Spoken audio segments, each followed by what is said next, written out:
Going? Doing great. That's good. Hi, Hello, everyone. Welcome back. Welcome in. Yes, we are going to be getting I'm started on in. shortly. I know everyone's coming back from lunch. Just a reminder, can everyone please make sure that they self-mute during the presentations, just so we could cut down on background noise. Also, don't forget to go into the Hoover app and engage. Start conversation threads, post your photos, start meetups, do a few meetups with people. Make sure you engage. The most engaging person, first place, second place will win prizes. First place is a $50 Amazon gift card. Second place is a $25 Amazon gift card. And then we are also doing a photo contest. Make sure you post pictures of different things. And first place is a $40 Amazon gift card, and second place is a $25 Amazon gift card. Just a reminder, can everyone please self-mute so that when the presentation starts, we could don't have any background noise. Thank you guys, and thank you all so much for joining us. I hope you guys are enjoying it or having fun. We are going to get started with our presentation so that Mr. DeMitrious has plenty of time for his presentation, and you guys are able to ask questions. So are we good? We can start now, or should I give it a little more time, Carla? Yep, we can go. We're good. Okay. DeMitrious Wyant is a patient advocate from DeMoyle, Iowa, sorry, who currently resides in Orlando, Florida. DeMitrious has sickle cell disease type SS and has battled with the disease his whole life.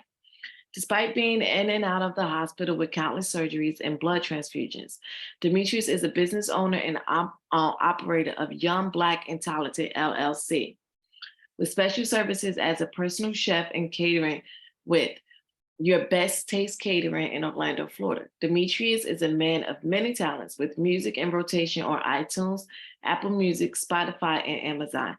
Expressing his life with sickle cell, Mr. Wyant also has an educational documentary on his battle with priapism, a symptom in males caused by sickle cell, on YouTube titled A Day in the Life of a Sickle Cell Soldier, Priapism Edition.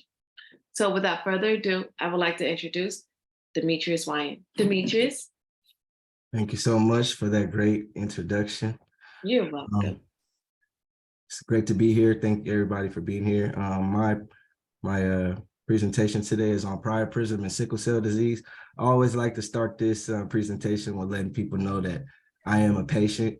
I'm not a specialist per se, but I have studied priapism and sickle cell disease because it is very, very tragic in my life and very spontaneous, and one of the #1 reasons why I got into advocacy, because I didn't see a lot of males talking about priapism. It's a very touchy subject, and wanted to make sure that I was educating and doing the right thing when it came to sickle cell and educating the community on something that is near and dear to me, which is priapism, and something that's near and dear to all of us men who battle with this illness. So not a lot of men get it, but a lot of men do experience it, and this is some education behind it. Let's get into it. So if you pull up on Google priapism, they're going to give you a definition that priapism is a full or partial erection that continues more than 4 hours beyond sexual arousal or stimulation and orgasm, or is unrelated to sexual stimulation. And then there's a little graphic that says, Carl, I hear if it stays like that longer than 4 hours, consult a physician. And that's absolutely true. Okay, so priapism, it's a prolonged and painful erection of the penis. A priapism causes blood in the penis to become trapped and unable to drain through the penile arteries. It is often related to or continues long beyond sexual activity. Priapism can be a serious condition due to the risk of permanent tissue damage and erectile dysfunction.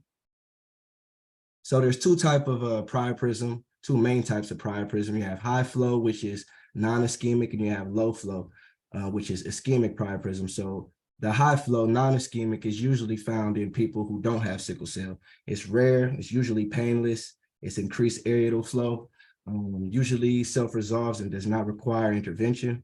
It usually does not cause ischemia or sexual dysfunction. So it's unlikely to get a direct erectile dysfunction with this high flow non-ischemic. Also, with the non-ischemic, it's usually considered as stuttering or intermittent priapism as well. So coming and going. Low flow, which is ischemic, is the most common type in sickle cell, venous occlusion causing pooling of deoxygenated blood in the cavernous tissues. Very painful and needs a urologist emergency and may progress to ischemia and necrosis without intervention, which can be very painful. That's what mine led to. So what causes priapism? High flow as the areatal cavascular shunt due to growing or straddle injury for someone who's like riding horses or always riding like animals or motorcycles or some type of injury, high spinal injury, that's high flow. Low flow is mostly seen in sickle cell disease, which is the ischemia. Medications that cause this are SSRI, trazodones, antipsychotics, and erectile dysfunction medications such as Viagra, Cialis, and things like that. Drug abuse can also cause low flow ischemia and priapism, cocaine abuse, cannabis abuse. And I find that very effective because when I was going through my priapism issues before surgeries, I was consuming a lot of cannabis and I was going to the ER every night. And the reason that I understood when I started doing research that cannabis also causes priapism is because it makes sense that when smoking cannabis, it also dehydrates you and deoxygenates the cells. So it only makes sense that it would cause priapism issues. Also in leukemia and types of infection. So here's the male reproductive system. It's a picture. This is what happens right here in the area of the penis when it said that it starts pooling and deoxygenating a vaso-occlusion right here in this area. And what happens is when you have an erection, all the blood circulates into the penis. And then when you ejaculate from sex, it's supposed to go down. But with priapism, you get this pooling in here, and the pooling does not drain through the deep artery tissues, the deep artery veins. So that's what causes the erection and the long, painful, prolonged erection.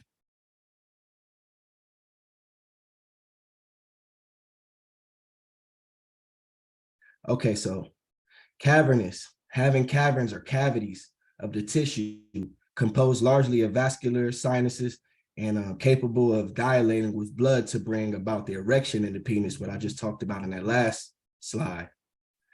Corpus cavernosum, either two masses of erectile tissue forming at the bulk of the penis and the clitoris. So priapism also can affect women. You can have issues with priapism with women. I didn't do too much research on that, but I will start doing more research and adding that because I feel like that's an effective talk to educate women on knowing what's happening with them if they don't have an understanding. So I think I'm going to definitely add that to this presentation. So what happens like the last one, this is just two diagrams. Like I said, the pulling happens right in here, starts right in here in this area in the penis. And when it gets erected like this, the oxygen is not draining through the carvascular artery, which is this artery right here. So it's staying erected. This is the base of the penis on this diagram, which is right here in this area. Same thing causing right here, the corpus cavernosum. This is where the blood gets trapped when you're having priapism issues and it's not draining because it don't have the proper oxygen. What are the symptoms? The penis remains erect for hours. Man, I've had erections for 4 hours, 8 hours, 10 hours. The longest erection that I've had with priapism is 32 hours. And I was in the hospital at this time and they just couldn't believe it. I was 15 years old. And when it was erected for that long is when they realized that I need to see an adult urologist. So at the age of 15, I had to be transferred over to from pediatric to adult care. So priapism is very serious, very painful, sleepless nights, difficulty urinating because it's so hard and erect that the blood is not able to flow. That the urine is not able to flow and pass through because what happens is the bladder gets so full and trapped and it's hard to urinate. And it usually happens at night. Numbness of the penis due to lack of blood flow, and also coldness due to lack of blood flow. Treatment options.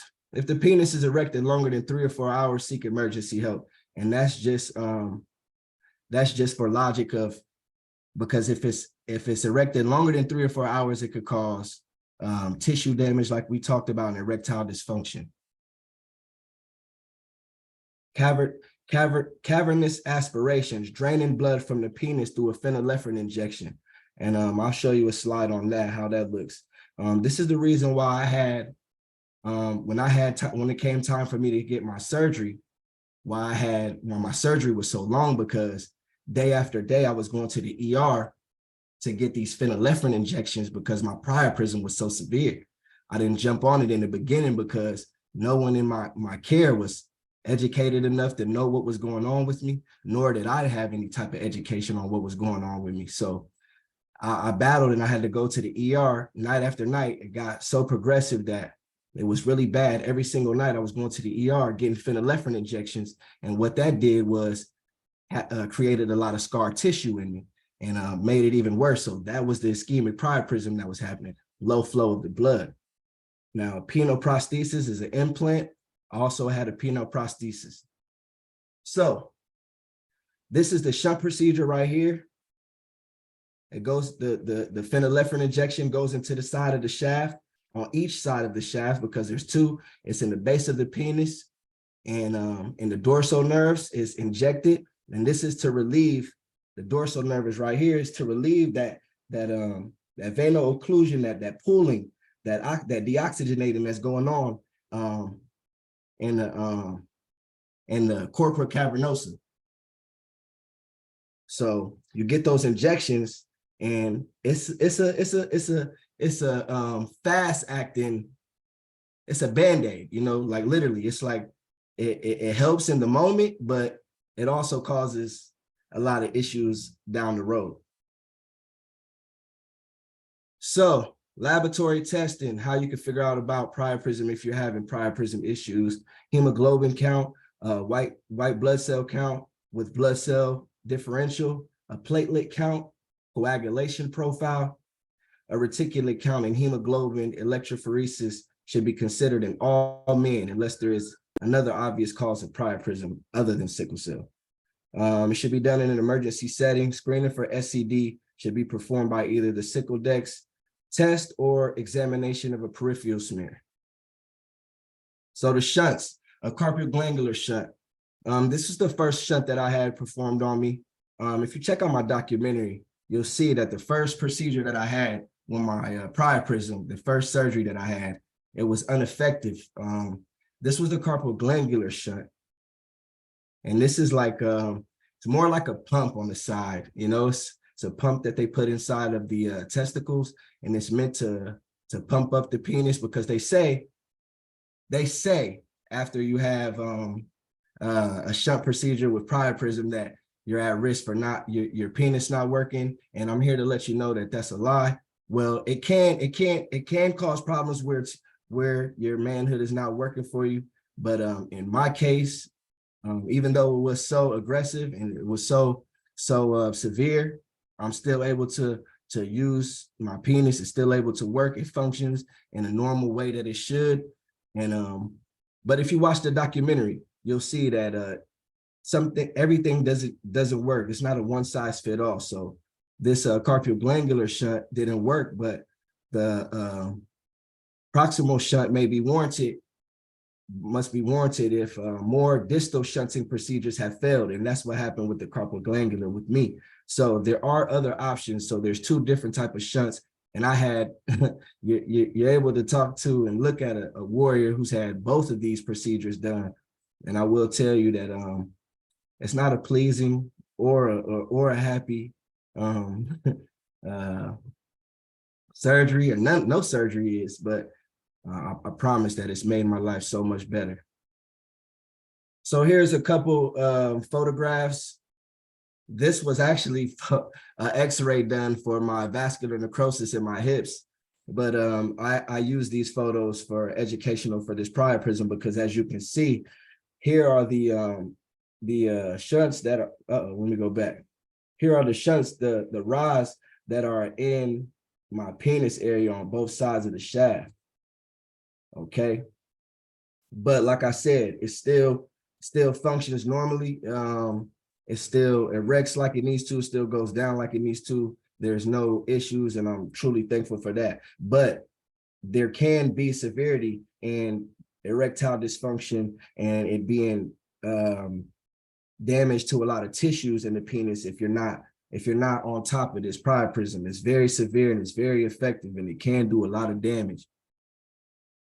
So my educational piece, I just wanted to make sure that I educated the world on this. So when I was going through my surgeries, I understood that this was something that I needed to get done, and something that was just damaging my quality of life. And I didn't really care to live because I was going through so much pain with priapism. It wasn't even so much that my body was aching with pains and getting sickle cell crisis. It was my priapism being so severe that I got to go to the hospital every single day, because I'm walking around with erections morning, noon, and night. I get in the car and drive to go to the grocery store, and naturally my blood and my penis just gets so hard. And this is happening. I'm going to school and this is happening. So just imagine how much that weighed on my mental and my psyche. Is just being embarrassed and ashamed of walking around with a hard penis, and you don't really know the cause of what's going on. You know that it's sickle cell, but it's still like, man, what is really causing this? And you don't have no insight, and you don't have no education, nor any doctors that's sitting here telling you, oh, this is what you need to do. And these are the things that you need to look forward to. I believe that I would have been well off if in my pediatric days, if I had an educated doctor and an educated specialist team who was telling me, listen, you can be at risk for priapism. You may see priapism in your life. This is what you need to educate yourself on. These are the things you need to do. But I never heard of priapism until it was so bad and effective in my life that I had to get surgery. Like, so this is why I came up with the Save the Male Trunks. And it's an educational piece for my young male warriors, also my adult male warriors. And it's just educational piece letting you know steps to take. It's letting you know the same things that I just went over in this here presentation about the types of priapism, the ischemic, the non-ischemic. And I wrote all this out from pen, from scratch. And this was just me sitting in the hospital like, man, how can I educate my warriors? So I did the documentary, and shout out to the consortium. We put together a nice brochure, and it looks like this. So from what I wrote out from scratch from right here, turned into this right here. And I'm so blessed to be able to present this to the community. It's a very educational piece, and what to do before having to go to the ERs, things that you can do, preventative measures to help you at home. I never had that. I never knew about none of these things. So I had to suffer and just wake up in the middle of the night with all this going on. I'm running around my house, running up and down stairs, trying to do some type of cardio to get my heart pumping, get my blood flowing, just not being educated enough. So I put this together. So when priapism occurs, the steps to take, exercise, get your heart rate up, get the blood pumping, showers, warm or hot water, no cold water, hydrate, natural spring water and alkaline water. I think that's key. Also, informing the men to learn how to urinate before they go to the bed at night. That's also a big issue that I had. I wake up and my bladder be so full of urine, and it'd be hard for me to urinate because I'm in a full-on erection with priapism. So also just emptying the bladder at night so that you don't have to have issues with your blood circulating in your penis. Also for the parents, I wrote on the left side over here, what to look for up at strange and late hours of the night. A lot of these young men, they're not going to come to you and say, hey, mom, hey, dad, my penis, man, I'm not sure what's going on. I've been erected. It's hard. It hurts. It's a very vulnerable and touchy subject, and a lot of us are embarrassed about it. But I want the caregivers to be informed, to know what to look for. That way they can have the conversation. If you open up the conversation to these young warriors that's going through it, maybe they'll be more boisterous in talking to you about it. So have the talk with your young warrior, young male warrior. Talk with your son and get a better understanding so that you both are comfortable with priapism. It's a very painful and uncomfortable situation, like I keep reiterating. Encourage them. That's the main thing that we need with this illness, man. We need encouragement because it's a dreadful disease. It's spontaneous. It comes and it goes, and it comes and it goes. We need to encourage each other, especially the young men who's dealing with this, very vulnerable in a private area. Now, it don't matter if my arm and my shoulder, my back and my legs hurting. I could slap a little ice pack on that, soak in some Epsom salt water, do what I need to do for that. I could deal with that. But when you have a full-on painful erection with your manhood and you don't know how to, you know what I'm saying? Like, you can't do nothing. It's there. It's visible. It's painful.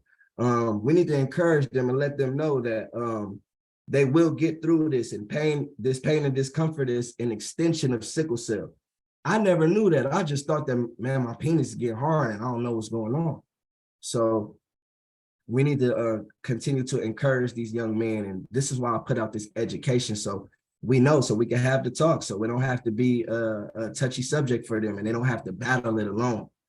If nothing is helping after 4 hours with these natural remedies, with these things that you do beforehand, before going to the ER, then you need to go to the ER. You need to consult with your urologist. And you may be at risk for ischemic priapism. So you need to look for long care term. And what I always like to educate the youth and the caregivers on is, when you're looking for a urologist, you need to try to find you a urologist that's then seen priapism within sickle cell. There's a lot of urologists within the medical field that just treat priapism on a non-ischemic level, like I explained in the slides. But you need to find a urologist that specializes and sees young men that deal with sickle cell, so that they have a better understanding on how to treat you. Sickle cell is a very rare disease, and it's still a lot of information and education that needs to be put into this. So don't be surprised if you get a urologist that doesn't understand why you're having this, because he hasn't seen it in male sickle cells. And that's common. It's out there. So yeah, like I said over here, find you an educated urologist, and you can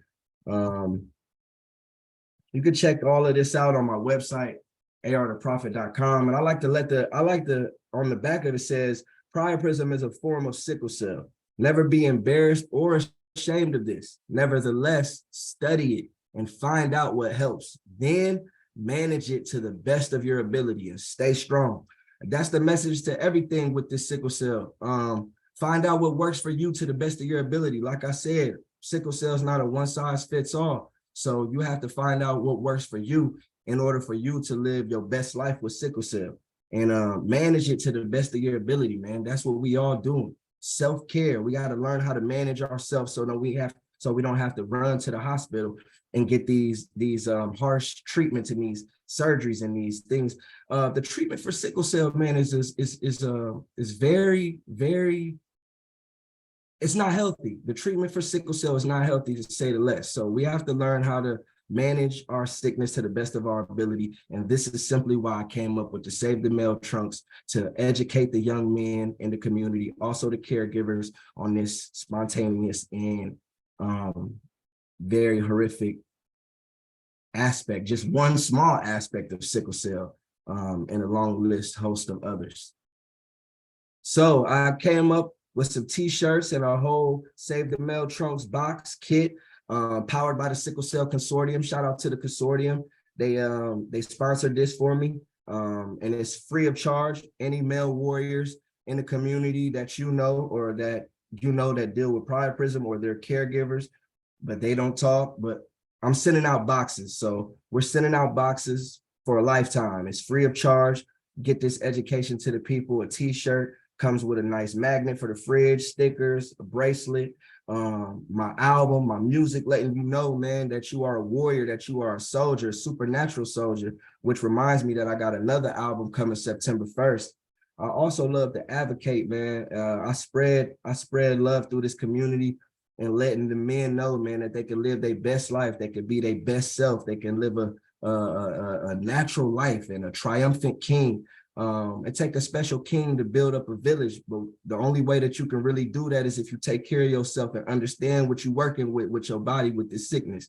I know a lot of us love to run to the hospital and love to run to the medical system, but I like to inform my brothers and my sisters that you can live a well life through sickle cell just by studying yourself and learning your triggers and what sets off your illnesses and why you have to go to the hospital. You can manage your illness to the best of your ability. I host blood drives. I haven't hosted a blood drive since my 33rd birthday. I'm 35. I'll be 36 in 1 month, 30 days, July 21st. And the reason that I don't host blood drives anymore because I'm starting to understand. It's very important, and it's very important. It's still important. I'm starting to understand that we need to start learning how to build up our blood naturally, and because all these blood transfusions, man, you get at risk for iron overload. They cause so many other more complications when you're dealing with getting so many blood transfusions. So many warriors in the community just swear by blood transfusion. That's the ultimate bounce back. That's just everything that you need. Or you need a blood transfusion. You need a blood transfusion. So I did host blood drives for 3 years. I stopped doing that. Now I educate people on how to build up their blood naturally through natural juices and natural stuff as far as moringa and chlorophyll, and just building up the body naturally through juices and hydration, coconut water, and all of those good things that help the blood and circulation. So Save the Male Trunks. I created this logo. I want to give a brief description on what Save the Male Trunks is and where the elephant came from. So I love elephants. Elephant is my favorite animal. And I feel like the elephant is my spirit animal. So meek and giant and humble.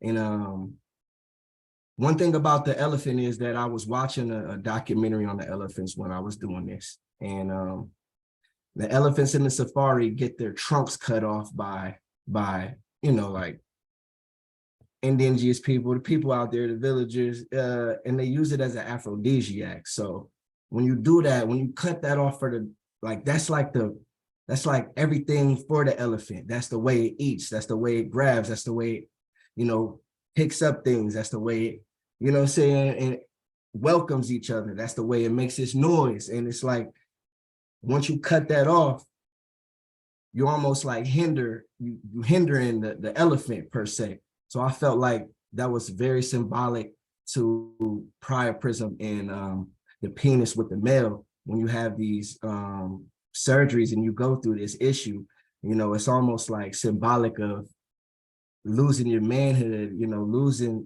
a part of you. But I'm here to let you know that you still can triumph. You see the scars all over the elephant that let you know that we've been battled and we've been bruising through this illness, but we still stand strong, man. There's nothing more special than a person that triumphs with this illness. And I just want to lead by example. So right here, man, if you have any questions, please contact me at the Sickle Cell Soldier Strong at gmail.com. Together, we can educate and understand better. That's my whole mission. I'm right here alongside of everybody in the community. I'm not here, we'll be right here. And education is the key, and we should always be trying to progress with this illness. And I'm in a race to do that in the name of sickle cell. There's my QR code. You can check out my website. My documentary is on there as well. If anybody has any questions, we're open for questions. Yep. We do have a question. First of all, that was a great presentation, DeMitrious. I remember working with you for the Save the Male Trunks for it, so it's good. I did not know that it is weird that women can get priapism also. But the first question, how does a boy or a man know if he has priapism? Will the doctor know at first, or are there certain exams to check for? Okay, so there are certain exams to check for.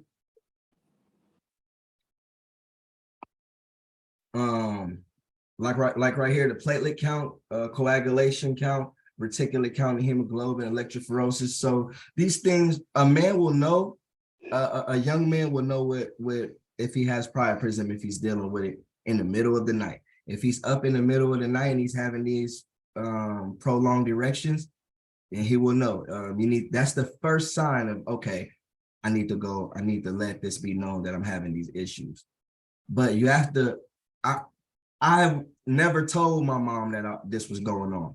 It naturally appeared to my mom because we was doing a sleep study and my mom was there with me and this happened. I couldn't finish the sleep study because I had this erection that would never go down. That's how we figured it out. But ask your son if ask him. That's what I always like to tell the caregivers. Ask your son if they experience priapism or painful erections at night. You don't even have to say priapism, but they might not understand the meaning yet. But ask them if they're having prolonged or painful erections at night. And that's the start right there. Thank you. We have a comment. My heart goes out to all warriors, especially the males that endure priapism. Thank you for your transparency in this amazing presentation on this sensitive but very serious, important subject. Thank you. Yes, thank you very much, DeMitrious. I'm checking to see if we have any other questions, and it doesn't look like we do. If anyone has any other questions, please place them in the chat. Thank you Hi, so much. DeMitrious. This is Hello. Carla. I want Hey. you to talk a little bit about your journey of being in pediatrics and dealing with priapism, because that was one of the things that was really kind of got to my heart when you spoke about that one-to-one when we spoke about that. So can you Absolutely. talk a little bit about that experience? Yeah, when I was in pediatrics. So like I said, I was 15 and this priapism was, at first it started out stuttering and I believe it started at 14 and it was just literally, it would happen and it was something that I can get up in the middle of the night and run around the house and then go back to sleep and it'll go down. So when that was happening, I just ignored it. I never, I thought maybe I was just a hot and horny young dude, like naturally, that's what I just thought. But when I was 15, like I was just saying, we did the sleep study. I had a sleep study to see if I had sleep apnea, if I would need oxygen that night, because I always woke up in the middle of the night. I never slept through the whole night and I snore very loud. And so we was doing the sleep study. I could never go to sleep because I had this painful erection. So the doctor that was doing the sleep study, he was like, yo man, what's going on? I don't understand why, why is your penis standing straight up like that? I said, I don't know, but it's cold and it hurts. That's all I knew. And so he said, I think you should take him to the ER because I think there's something going on with him. So we went to the ER and they admitted me. And from the sleep study, it was erected from me getting a sleep study, all the way 31 hours. I was in pediatrics. We did, I think I got like 5 units of blood. They thought that, blood transfusions would help it go down. He needs a lot of hydration. He's dehydrated. So I'm getting pumped up with hydration and I'm getting blood transfusions like every few hours. So 31 hours go by, and here's the thing: they did the phenylephrine injections on both sides one time, and it didn't go down. So at this point, they're like, "Well, 31 hours, and this we didn't exhausted our options: blood, hydration, injections. We think you need to see an adult urologist." We just don't think that our standard of care out down here for you as a pediatric patient will be effective for what you're going through, is what they told me and my mom. So we literally from there, they wheeled my bed. They wheeled my bed after 31 hours from pediatric to the adult side, same bed. And from there, it's like, I had to start figuring out adult doctors. I had to start finding certain doctors and talking with certain specialists. Yeah. Thank you. I do have a question. As a young male warrior, what advice would you give to caregivers, mothers in particular, about how to approach their young male warrior about priapism? And at what age do you think they should speak to them about priapism? Let them know what it is, what it is, how it's going to be, and how they can get the help. At what age? What advice would you give to a mother warrior with a young male? I would say about the age of 7, even though priapism can occur in earliest as 5 years of age. Through my research, I've read and discovered that priapism has happened in patients as young as 5 years of age.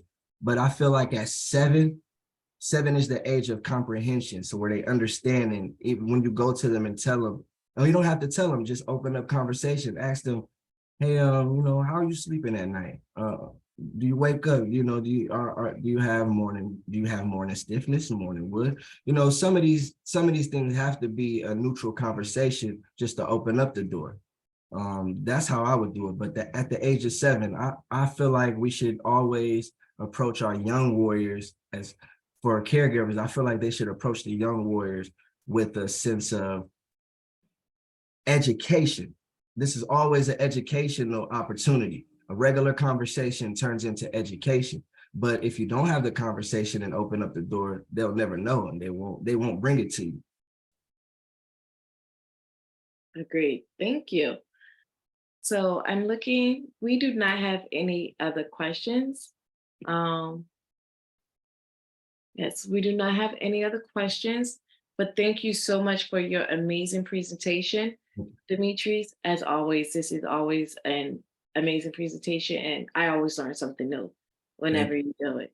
So thank you so very much. I don't believe we have any other questions. So thank you, DeMitrious. If you do have a question, you can type it in. We would love to hear from you if you have a question or want to make a comment. That is certainly fine. You can type it in the chat. We'll love to hear from you. DeMitrious.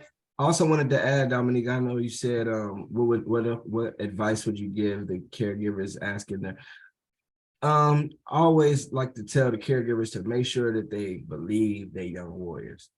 Like naturally, my mom always thought I was just shooting smoke up.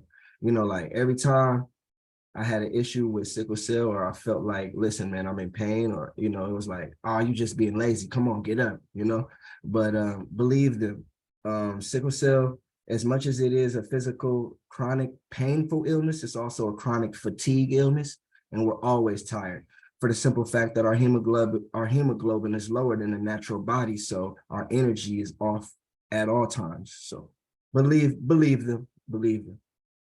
That's really good advice. Thank you. So everyone, it is also, even after the session is over, you're still able to send DeMitrious questions. Just go into the Hoover app and go to the session under agenda, click agenda, go to the session, and you're still able to put questions in there. Or you could send them directly to DeMitrious inside of the Hoover app as well. That also helps you get points to get on the leaderboard. That's right.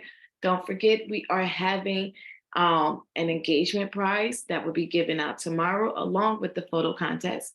In order to engage, you must have downloaded the Hoover app and are engaging in conversations, starting discussion threads, doing a meetup, different things, answering some of the questions that they have. But each one of those that you do get you points that gets you higher on the engagement on the leaderboard. Don't forget, also, we're doing a photo contest. The photo contest, if you put your pictures in there, you'll be able to be entered in the photo contest. So for the photo contest, first place is a $45 Amazon gift card. Second place is a $25 Amazon gift card. For the leaderboard, we're giving first place $50 Amazon gift card, second place $25 Amazon gift card. So don't forget to ask questions, start meetups, start discussion threads. I think a great discussion thread will be about priapism. And starting that one off, that will give you, I believe that gives you about 100 points if I'm not mistaken. So make sure you are engaging inside of the Hoover app. Yes, engage, engage, engage. Thank you for attending this session. Also, I must point out, DeMitrious mentioned a very good notion that he was doing blood drives and he's educating about building the blood.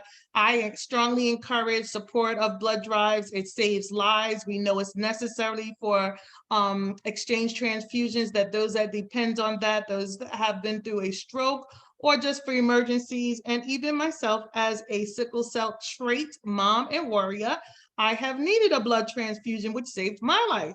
So I encourage the support of blood drives, and definitely we know that that saves lives.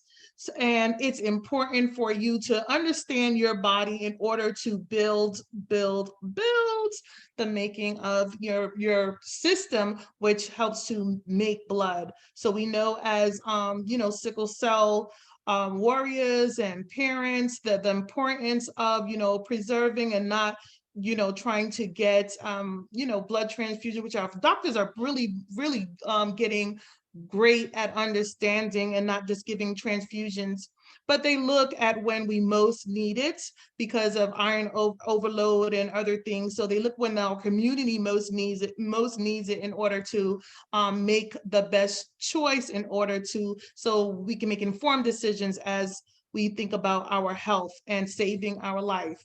So I have to mention that as key. We are about to go into our next session. Please definitely visit these different exhibits, and say hi to them, drop a note. We definitely like to know that you are engaging. So as Dominique says, if you see a friend in a group, hi, how about chat to that friend and say, hi, I saw you in the group. My name is Monica, or my name is Dominique. And I just introduce yourself. Also, just engagement in the different conversations that are posted. So enjoy your time. I hope you're enjoying this symposium. Tomorrow we will have Dr. Patel, which is a urologist, which will also be further talking about the